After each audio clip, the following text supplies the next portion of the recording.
মুসলমান ভাই বোনদের প্রতি আমার সালাম, আসসালামু আলাইকুম। অন্য ধর্মের ভাই বোনদের প্রতি শুভেচ্ছা। আমি ডাক্তার মোহাম্মদ সোহেল রানা, সোহেলের স্বাস্থ্য কথা নবম পর্ব। আজকের বিষয় অসংক্রামক রোগ বা জীবনধারাজনিত রোগ বা লাইফস্টাইল ডিজিজ। একজন মানুষের শরীরে যে রোগগুলো হয়ে থাকে, মোটা দাগে সেই রোগগুলোকে আমরা দুই ভাগে ভাগ করতে পারি। একটি হচ্ছে সংক্রামক বা ছোঁয়াচে রোগ, আরেকটি হচ্ছে অসংক্রামক রোগ বা জীবনধারাজনিত রোগ বা লাইফস্টাইল ডিজিজ। একটা সময় পর্যন্ত পৃথিবীতে সংক্রামক বা ছোঁয়াচে রোগ সবচেয়ে বেশি হতো এবং এই অসুখগুলোতে সবচেয়ে বেশি মানুষ মারা যেত, যেমন প্লেগ, যক্ষ্মা, ডায়রিয়া, কলেরা ইত্যাদি। এগুলো হচ্ছে সংক্রামক রোগ এবং এই রোগে পৃথিবীতে আগে পৃথিবীতে অনেক বেশি মানুষ মারা যেত।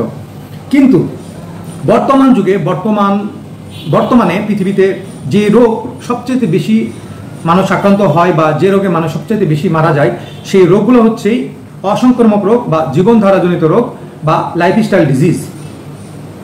এই অসংক্রামক রোগ বা জীবনধারাজনিত রোগগুলো নীরব মহামারীর মতো আমাদের বর্তমান পৃথিবীকে ছেয়ে ফেলেছে। কেন নীরব মহামারী বলছি? কারণ এটা মহামারীর মতোই ছড়িয়ে পড়েছে অনেক বেশি পরিমাণে সমাজের রন্ধে রন্ধে, কিন্তু এটা আমরা সেইভাবে বুঝতে পারছি না। একটা সংক্রামক রোগ যেভাবে প্রকাশিত হয়, সেভাবে এই অসংক্রামক রোগগুলো প্রকাশিত অবস্থায় সমাজে নেই। অসংক্রামক রোগ বা লাইফস্টাইল জনিত রোগ বা জীবনধারাজনিত রোগ বলতে আমরা কি বুঝি? সেই সমস্ত রোগ যা দৈনন্দিন জীবনযাত্রার খারাপ অভ্যাসের জন্য বা খারাপ খাদ্য অভ্যাসের জন্য একজন মানুষের শরীরে হয়, সেই সমস্ত রোগ।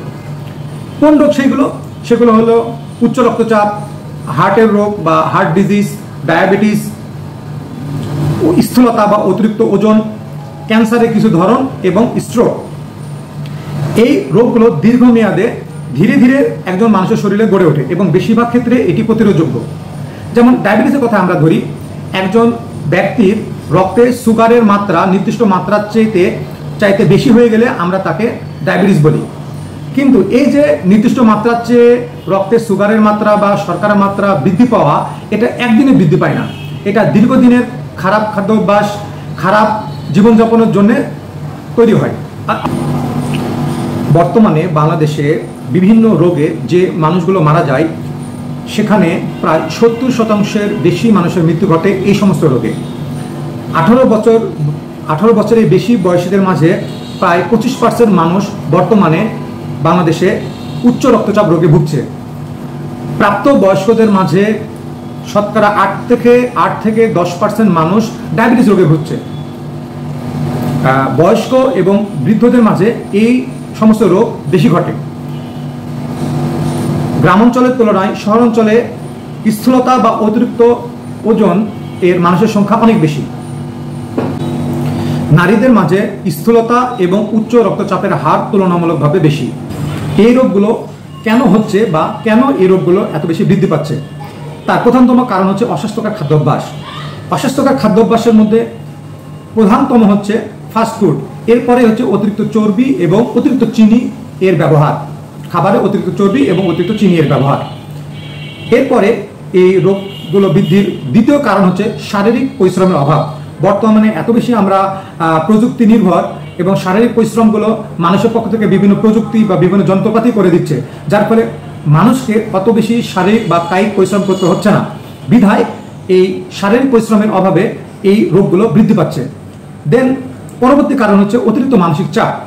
বর্তমান যুগে আমাদের বিভিন্ন কারণে, বিভিন্ন লাইফস্টাইলের কারণে মানসিক চাপের পরিমাণ বৃদ্ধি পাচ্ছে এবং এই মানসিক চাপের কারণে এই রোগগুলো বৃদ্ধি পাচ্ছে। তারপরে পরবর্তী কারণ হচ্ছে ধূমপান এবং মদ্যপান। ধূমপান এবং মদ্যপান করলে এই রোগগুলো বৃদ্ধি পাবে। নেক্সট যে কারণ, সেটা হচ্ছে অনিয়মিত ঘুম এবং বিশ্রামের অভাব।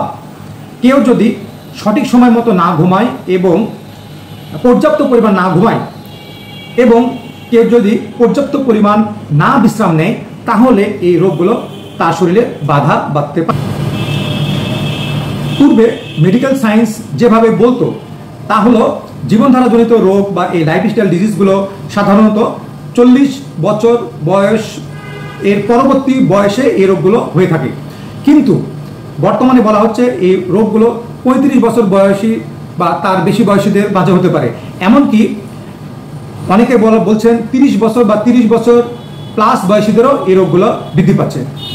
এটা তো একটি পর্যায়, কিন্তু চিন্তার কথা হচ্ছে শিশু, কিশোর এবং কিশোরীদের মাঝেও এই রোগগুলো এখন পাওয়া যাচ্ছে। কেন এত অল্প বয়সীদের মাঝে এই রোগগুলো বাড়ছে? তার প্রধানতম কারণ হচ্ছে এই বয়সীদের মাঝে মোবাইল ফোনের আসক্তি এবং শারীরিক পরিশ্রম না করতে চাওয়া, এবং এই বয়সীদের মাঝে অতিরিক্ত ফাস্টফুড খাওয়ার প্রবণতা। এই সকল কারণে এই অল্প বয়সীদের মাঝেও এই রোগগুলো বাড়ছে।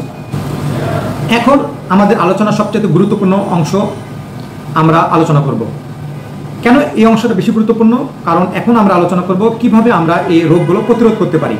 প্রথমে আমি যেটি বলতে চাই তা হলো যে আপনার সুস্বাস্থ্যের দায়িত্ব আপনার। আপনি ডাক্তার বা ওষুধ কোম্পানির উপরে আপনার সুস্বাস্থ্যের দায়িত্ব অর্পণ করতে পারেন না। আপনি অসুস্থ হলে অবশ্যই একজন ডাক্তারের কাছে যাবেন এবং তার চিকিৎসা গ্রহণ করবেন। তবে আপনার জন্য সবচেয়ে ভালো হবে আপনি যদি সঠিক জীবনাচরণ এবং সঠিক খাদ্যাভ্যাসের মাধ্যমে এই রোগগুলোকে প্রতিরোধ করতে পারেন।